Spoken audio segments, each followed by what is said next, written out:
freedom is precious, and the people who are willing to devote and even offer their lives in service to that should be duly honored. Let me address the CR and the SAVE Act. We had a good meeting with conference just now, some very thoughtful discussion with all the House Republicans. And let me just explain very briefly and very simply why I think this is the appropriate thing for us to do. We have two primary responsibilities upon us right now. I mean the Congress, the House of Representatives, and that is to responsibly fund the government and to do everything within our constitutional authority to ensure that we have a free and fair election. Everyone in this country is concerned about that. How can I say that? Because I've been traveling the country nonstop. As of the end of last week, I have done campaign and fundraising events, large events, in 198 cities across 39 states, coast to coast, from Washington State to Miami, from Maine to California, all points in between. It does not matter where I am or what public forum it is. Every single time, almost without exception, in all of those cities, every time, I open it up for audience questions. The first or second question is about election security. The American people in blue states and red states, in big cities and rural America, they're worried about this. We have to do what we can.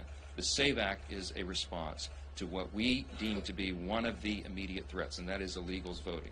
How can we say that? They say it's not really a problem, Democrats say. It's already against federal law. It is against federal law, but so is minors buying alcohol. But we still require identification to do it. Why? Because just because something's on the books doesn't mean people are going to comply. You don't get to go into a liquor store or to go buy cigarettes and check a box and say, oh yeah, I'm 21, give me the product. That's not how it works. It's not logical. It is an exceedingly logical thing to require the states to request proof of citizenship before they sign somebody up to vote. This is happening across the country. Pennsylvania is a very important swing state. Thousands of illegals are on the voter rolls there. Georgia, thousands of illegals on the voter rolls. Ohio, Texas, across the board, across the country, every time, Virginia, every time a state looks at this, they find that it is happening. We are in an era of razor-thin election margins, right? The polling right now in the presidential is the closest that it's ever been. I don't put much stake in that. I'm convinced Donald Trump's going to win the White House, and I can't wait for it to happen. But it will be decided by a narrow margin if you believe the polls.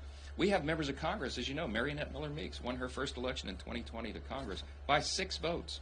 We have members in California who have won their, Garcia, Duarte, and others, won their districts by 200 votes, 300 votes. It matters. If you have a few thousand illegals participating in an election in the wrong place, you can change the makeup of Congress, and you can affect the presidential election. The American people understand this. It is an 87% issue. It's almost 90-10. Doesn't matter what party people are in. They demand, they want us, and they deserve us to take this action and make sure that illegals cannot taint the election. Only U.S. citizens should vote in U.S. elections, and the Democrats apparently don't agree with that. When we put it on the floor in July, 198 House Democrats voted against it. Well, we're going to give them another opportunity, and I believe we can do both things. I believe we can fund the government responsibly, and I believe that we can do right by the American people and ensure the security of our elections. And I defy anybody to give me any logical argument why we shouldn't do that. That's why I'm so resolute about this. That's why this is a fight worth having. It's a fight the American people demand for us, and that's why we're moving forward with the legislation. I've got a few more colleagues to talk about. We'll be doing that today. The rule vote will come up, and then the plan is for the vote on Wednesday as scheduled, and we'll see what happens.